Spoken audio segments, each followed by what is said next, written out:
Merhaba güzelliklerim, hoş geldiniz. Ben de size yine çok güzel bir yelekle geldim. Kolay ve pratik bir yelek örneği hazırladım size. Şöyle göstereyim. Artan iplerinizi değerlendirebileceğiniz mükemmel bir yelek. Hırka da yapabilirsiniz, yelek de yapabilirsiniz. Çok çabuk ilerliyor ve hiç sıkılmadan örebileceğiniz bir model. Bunu bir kere daha yayınlamıştım. Videoda sorun olduğu için kaldırdım. Adalet Hanım ısrarla istedi ve yine aynı modeli tekrar yaptım. Bakın şöyle, ben bu örnekten çok ördüm. Yani şöyle söyleyeyim size, 7-8 tane aynı bundan modelim var. Çünkü artan iplerimi değerlendirdim ve güzel duruyorlar. O yüzden bu örneği tekrar gösterdim. Bakın şöyle. Çünkü videomu kaldırdım sorunlu olduğu için. Yani az kalan iplerinizi böyle değerlendirebilirsiniz. Bir tane beyaz ana renk lazım ve gerisi yani beyaz ipiniz de kullanılmış olabilir. Bakın şu tam ipti benim. Bütün bir ipti şundaki beyazım ve bakın bu kadar kaldı. Yani 1,5-2 yaş içinde yaparsanız yine bir tane ana renk ip size yetecektir. Şöyle pomponlar yaptım, bağcık bağladım. İstediğiniz gibi değerlendirebilirsiniz. Sadece düğmeli de bırakabilirsiniz. Tığ 3 milimlik bir tığ kullandım ve hiç sıkmadım. Yani ben sıkı örmüyorum zaten. Sıkı da örüyorsanız 3,5 ya da 4 milimlik bir tığ ile devam edebilirsiniz. Az kalmış iplerinizi alın gelin, haydi örmeye başlayalım. Evet arkadaşlar, önce tığımızla ipimizi buluşturalım. Şöyle. Çok aşırı sıkı çekmeden normal, şöyle bakın, normal zincirler çekerek 70 tane zincir çekelim.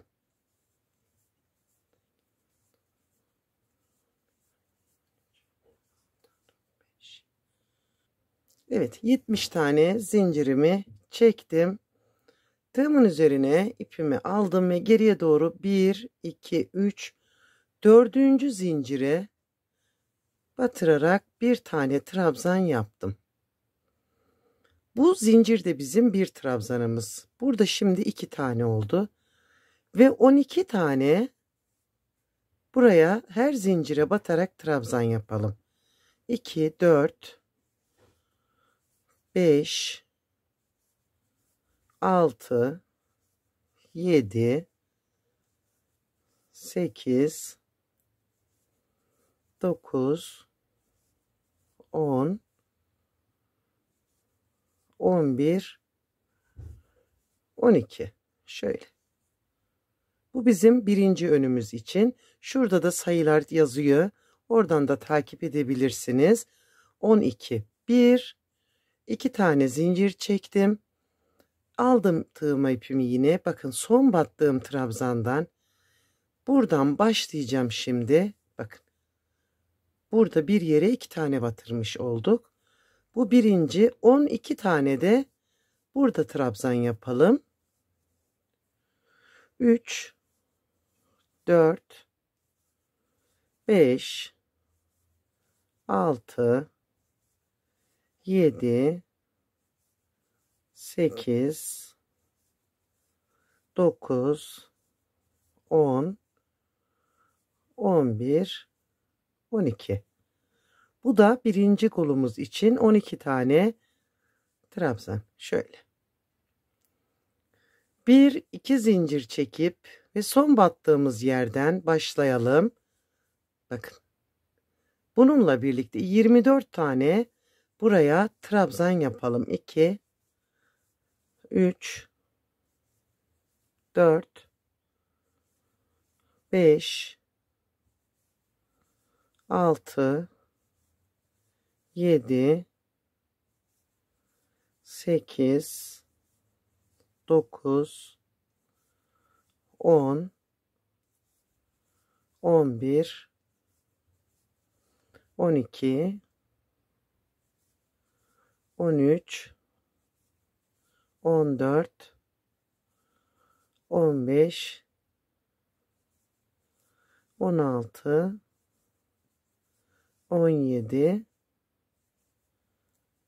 18, 19, 20, 21, 22, 23 ve 24.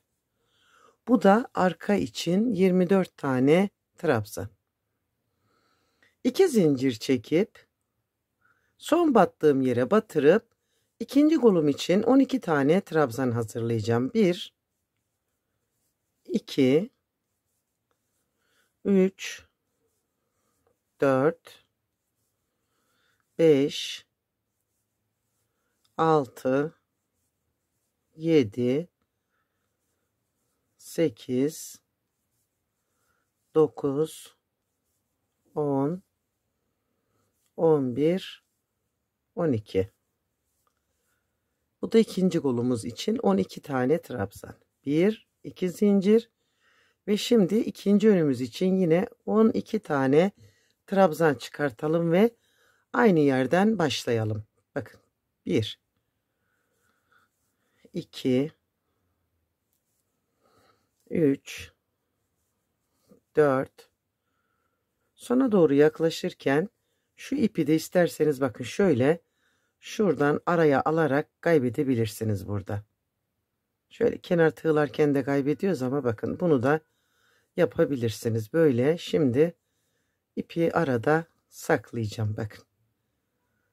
Burayı da gerdirmeyeceğim. Şuraya takıldı.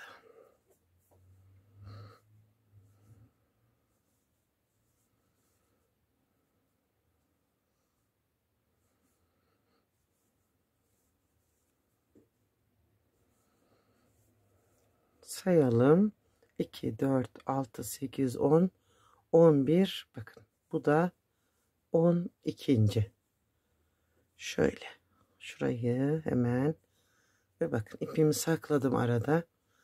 Şimdi burada 1, 2, 3 zincir çektim ve örgümü çevirdim. Bakın burada mümkün olduğunca atlatmayın. 1, 2, 3 ile 4. trabzanın arasına bir tane sık iğne yaptım. 3 zincir çektikten sonra. 1, 2, 1, 2, 3. Bakın arada 3 trabzan bırakacağız. 1, 2, 3. 3 ile 4'ün araya bir sık iğne. Burada zincirleri 3 çekeceğim. Öbür modelimde 2 çekmiştim. Bakın şöyle 3 çektim. 1, 2, 3 araya girdim. Şöyle bakın arada 3 trabzan kaldı. 1, 2, 3 zincir. Yine 1, 2, 3 trabzan şöyle.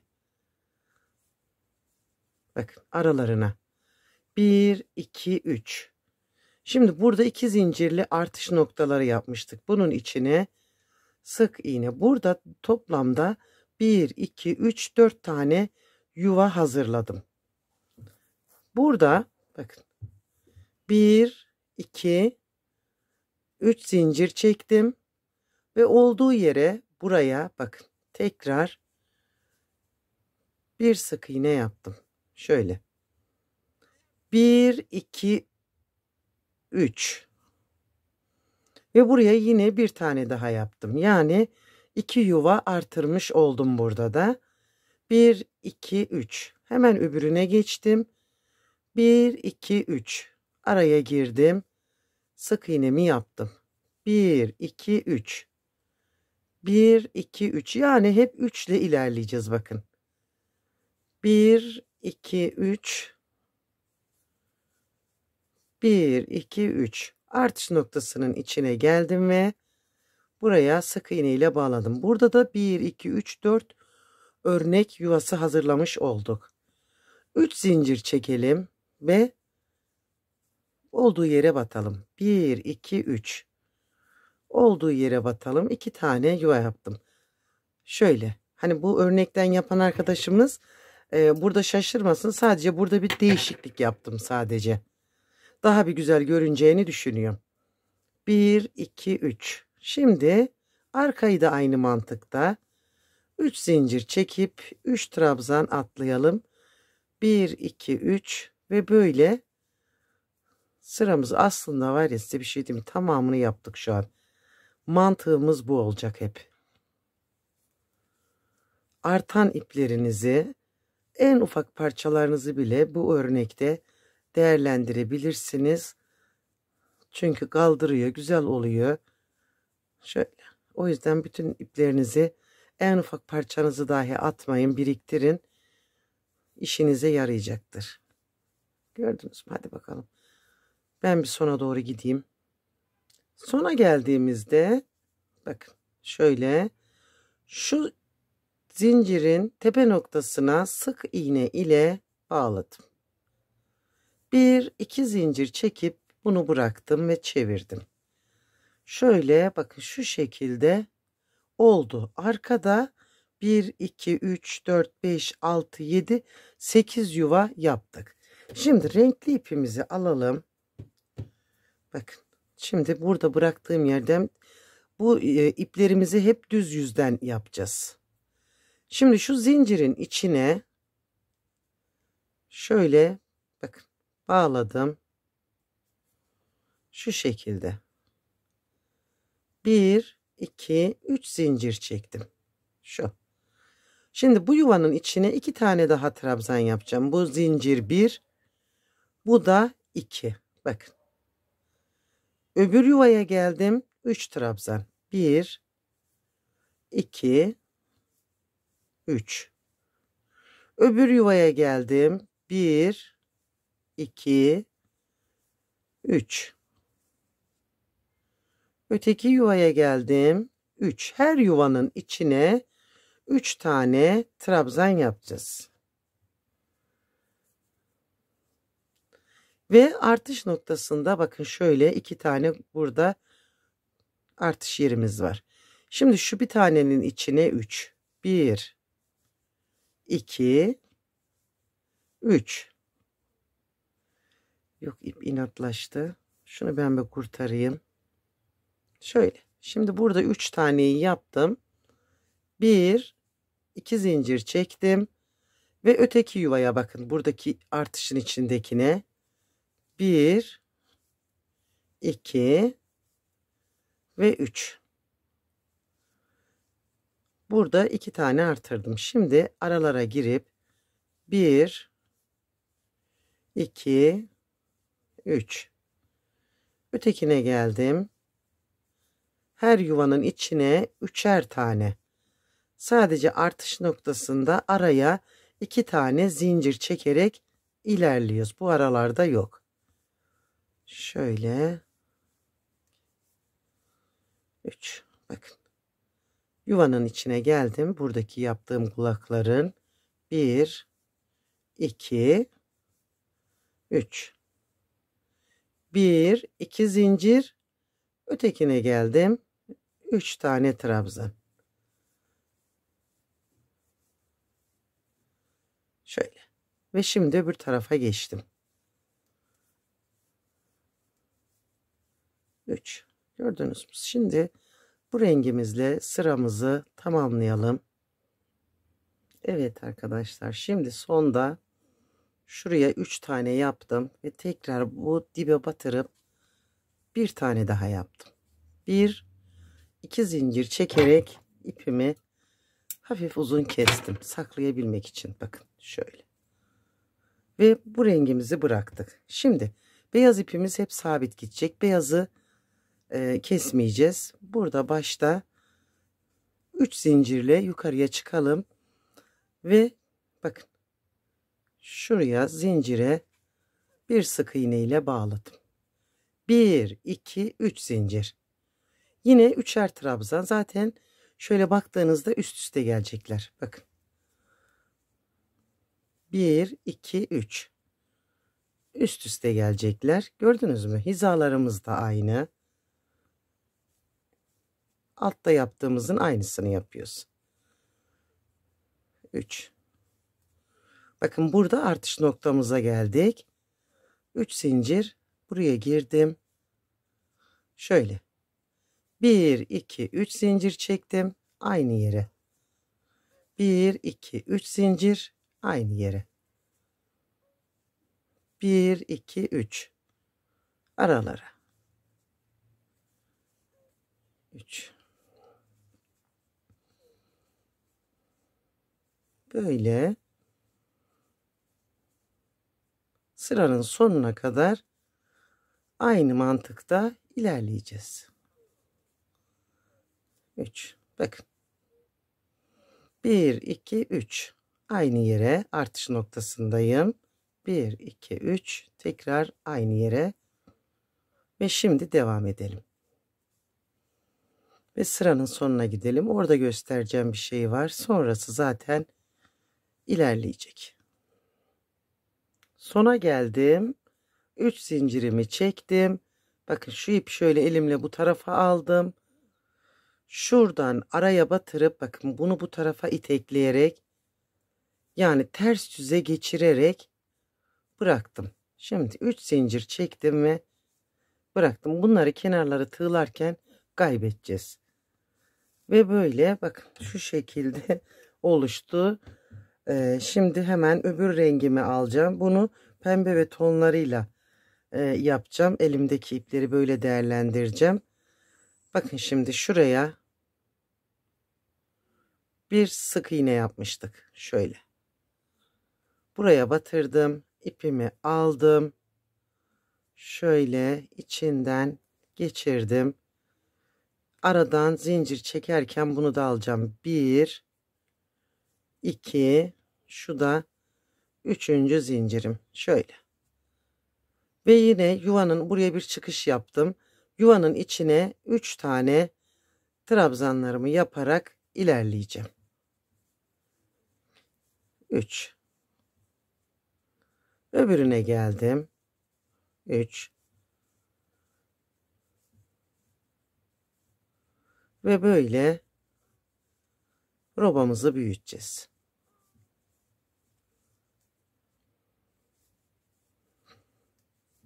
Şurada artışta bir kere daha göstereyim. Uzatmaya hiç gerek yok. 3 bakın. Artışın içine 1, 2, 3. 1, 2 zincir çektim. Öteki yuvanın içine 1, 2, 3. Hadi robamızı örelim de gelelim.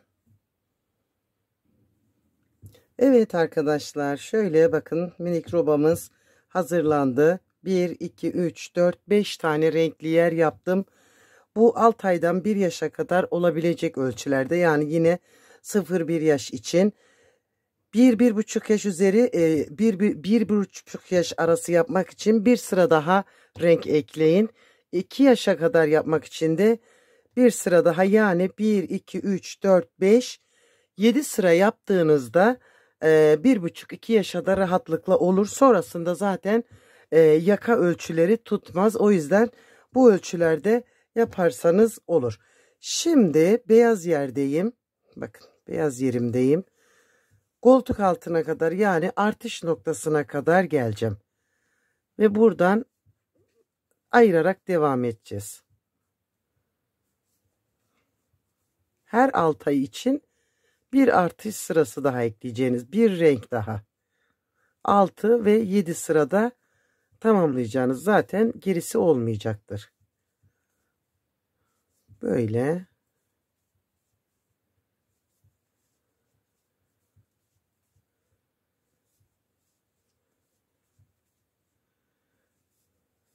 Ve bakın buraya kadar geldim. Artış noktamın içine bir tane sık iğne ile bağladım. 1, 2, 3 zincir çektim. Bakın şöyle 3 zincir çektim. Öteki tarafa geldim ve buradan bakın aynı şekilde bağladım. Ve bu gol yeri gayet iyi, güzel bir ölçüde. Hırka yapacaksanız da buradan aynı ölçülerde ilerleyebilirsiniz. Şimdi öbür tarafta da aynı işlemi yapıp örgümü örmeye devam edeceğim. Evet, geldim, yine artış yerindeyim. Bakın batırdım. Böyle 1, 2, 3 zincir çekip tekrar öbür gola geldim ve bakın artış noktasının içine bağladım. 1, 2, 3.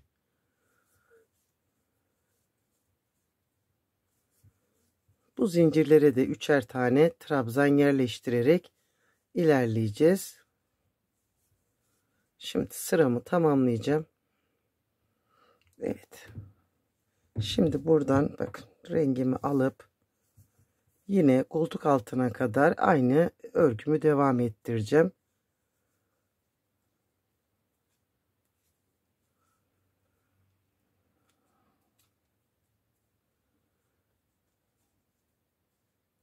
Şöyle ipimi hep aynı şekilde çıkış yaptım.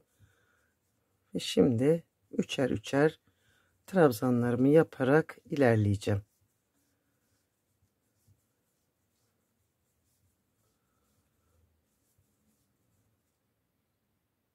Şöyle bakın burada bu 3 zincirin içine de 3 trabzan. Şöyle. Ve bu tarafa geçtim.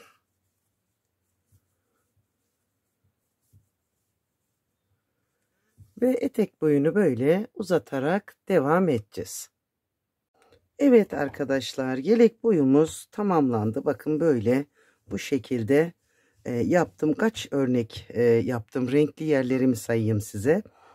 1, 2, 3, 4, 5, 6, 7, 8, 9, 10, 11, 12.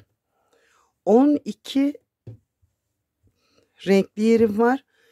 Bir sırada beyazla geldim ve düz yüzündeyim. Bakın beyazla geldim. Etek ucunun tığlamasını yapacağız ve sonra biyelerini toplamaya başlayacağız. Şöyle bakın düz yüzdeyim. Bunu arka yüzden yaparak geldim. Buraya 3 zincir çektim ve bakın şu ilk trabzanın üstüne 3 tane trabzan yapacağım aynı yere. 2 ve 3. Bakın şöyle. Her 3 kalıbı ayrı gideceğiz. Bakın. İkinci örneğime geldim. Birinci trabzanın üzerine bağladım. 1, 2, 3 zincir çektim. Bakın birinci trabzanındayım. Üçlünün birinci trabzanında. Ve buraya 3 tane trabzan yapacağım. Şöyle. Öbür üçlünün birincisine bağladım. Bakın. 1, 2, 3 zincir çektim. Ve yine bakın aynı yere 3 trabzan. Şöyle. Öbür örneğimin bakın birinci trabzanın üzerine bağladım. 1, 2, 3. Bütün eteğini bu şekilde tığlayacağım. Bakın. Şöyle. Yani üçlünün birinci trabzanının üzerine aynı yere 3 trabzan yaparak ilerleyeceğiz. Şöyle göstereyim tekrar. Bakın şu şekilde. Evet. Şöyle bakın. Bu şekilde bir tığlama oluyor. Ve şimdi bakın buradan ipimizi kopartmadan ön biyemizi yapmaya başlayacağız. Bu iplerimizi bakın böyle aralarda götürerek şurada arada götürdüm ipi ben. Burada bıraktım. Şimdi tığlarken bu ipleri hep arada kaybedeceğiz. Birinci sıramız biyemizde sık iğnelerden oluşacak. Bakın şöyle. Şimdi trabzan sıralarının içine 2 tane, şu beyazla yaptığımız yere 1 tane. Trabzan sırasının içine 2 tane, 1 tane beyazla yaptığımız yerin içine. Bakın trabzan sıralarının içine 2 tane, beyazla yaptığımız yere 1 tane. Trabzan sırasının içine bu iplerinizi bakın böyle tutun, içinde götürün. Şimdi bunu yaptıktan sonra bir bakın, eğer ki germe olduysa şöyle şuraya kadar geleyim. Bakın yapmaya göre bu değişir güzelliklerim. Hani elinizin sıkmasına göre de burada şimdi bu iyi oldu. Siz de böyle yaptıktan sonra bir bakın. Eğer büzdüyse aralara ekleme yapın. Çünkü burada ne yaptıysak öbür biyemizde de aynı işlemi yapacağız. Ve bu iplerinizi arada götürerek sık iğnenin içinde bırakın. Böyle iyi gelecek gibi. Çünkü fazla sıkmayacağım. Sıkarsam çirkin olacak, sert olacak ve güzel olmayacak. Böyle bakın. İplerimi içine hep aldım. Evet arkadaşlar, bura tamam. Şimdi buradan bakın yakadan ilerleyeceğim. Buraya çünkü bir tünel yaparak ilerleyeceğim. Şöyle tığımın üzerine ipimi aldım. Bakın trabzanın tepesine değil, boşluğundan batarak aldım. Ve buraya bir tane trabzan yaptım. Sıradaki trabzanın tepesine hiç ip almadan bir sık iğne yaptım. Sıradaki trabzanı boşluğundan aldım ve bir trabzan yaptım. Sıradakinin üzerine sık iğne. Boşluğundan aldım. Sıradakine sık iğne. Bir trabzan, bir sık iğne yaparak ilerleyeceğiz. Bakın trabzanları boşluktan. Böyle.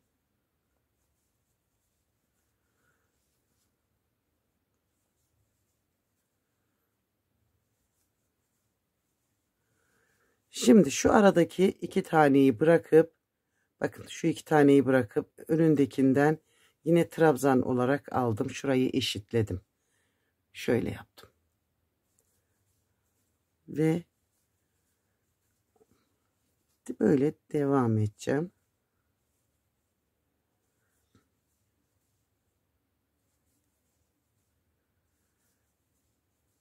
Tekrar göstereyim buradan. Yani atlamış oldum oradan. Şuradan yine atlayacağım. Bakın. Gerdirmeyeceğim. Ve böyle. Şimdi yakanın sonuna kadar gidelim. Bakın ne kadar güzel bir görüntüsü oluyor. Evet. Şöyle.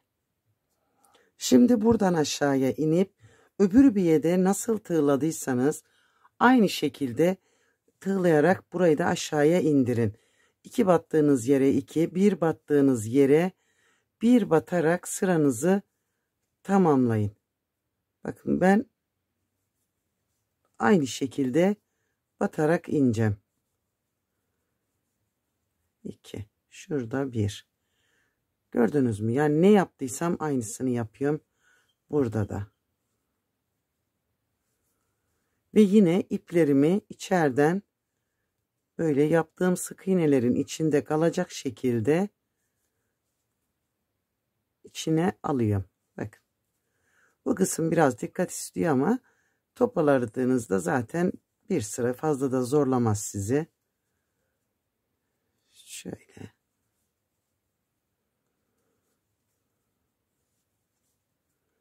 Bu şekilde aşağıya inelim. Bir zincir çektim, döndürdüm ve yakanın olduğu yere kadar. Şimdi burada sadece birebir batarak sık iğnelerimi yaparak ilerleyeceğim. Böyle. Birebir batalım, başka bir şey yapmayalım.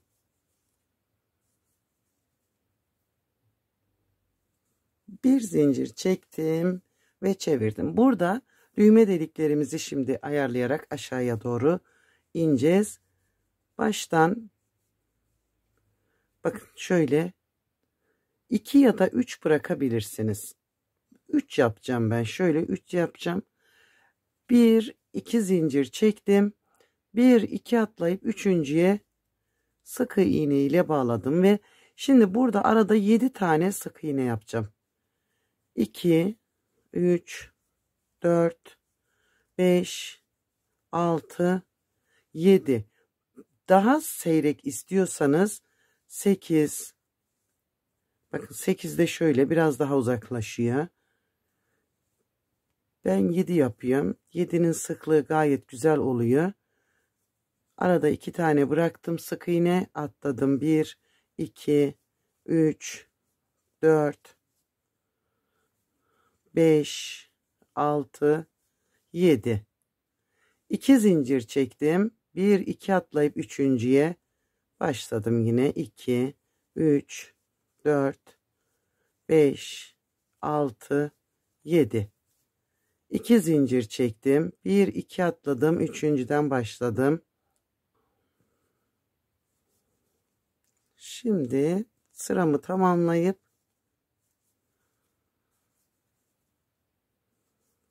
bakın, bir zincir çektim ve çevirdim. Yine sık iğne olarak devam edeceğiz. Şimdi düğme deliğinin olduğu yere kadar birebir batarak geleceğim. Şöyle, şimdi bakın, bu 2 zincirin içine altta 2 tane bıraktığım için 2 tane sık iğne yaptım. Ve aradakileri ördüm. Böyle. Şimdi yine bakın, 2 bıraktığım için zincirin içine 2 tane. Ve sıramı tamamladım. Bir zincirimi çektim ve çevirdim. Şimdi aşağıya bir sıra inip bu biyemizi bitirmiş olacağız. Bu son sıramız. Etek ucunda bitireceğiz. Evet arkadaşlar, bakın, biyemiz bitti. Bu ikinci biyeyi de alt ucundan ipimizi bağlayıp 3-4 sıra ördükten sonra bitirebilirsiniz. Genişliğine kendiniz de karar verebilirsiniz. Bundan sonra 2 sıra da yapabilirsiniz. 3 sıra, 4 sıra, hani nasıl bir kalınlıkta istiyorsanız. Şunun kalınlığında örmek isterseniz bakın, bu 5 sırada tamamladık. Aynı eşitlikte yapabilirsiniz. Burada düğme deliği yapmayacağız. Sadece sıralarımızı gidip gelerek bitireceğiz. Böyle.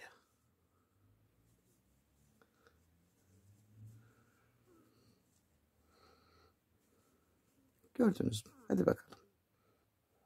Evet arkadaşlar, bu biyemi de şöyle yaptım ve kollarını da etek ucunu tığladığım gibi tığladım. Bakın, şöyle rengin üzerine yaptım. Beyaz sırasına gitmeden. Bakın, bu da burası ve yeleğimiz bitti. Şöyle göstereyim. Bakın, iplerini toparladık. Kenarlarında hiçbir şey kalmadı ve gayet güzel bir yeleğimiz oldu yine. Şöyle göstereyim. 0-1 yaş için gayet uygun bir yelek oldu. Benim anlatacaklarım bu kadar. Bağcık yapmak isterseniz bağcık yapıp pomponlarını takabilirsiniz. Şöyle buradan bağcıklarını da takabilirsiniz. Nasıl isterseniz. Hoşça kalın, sevgiyle kalın, abone olup benimle kalın.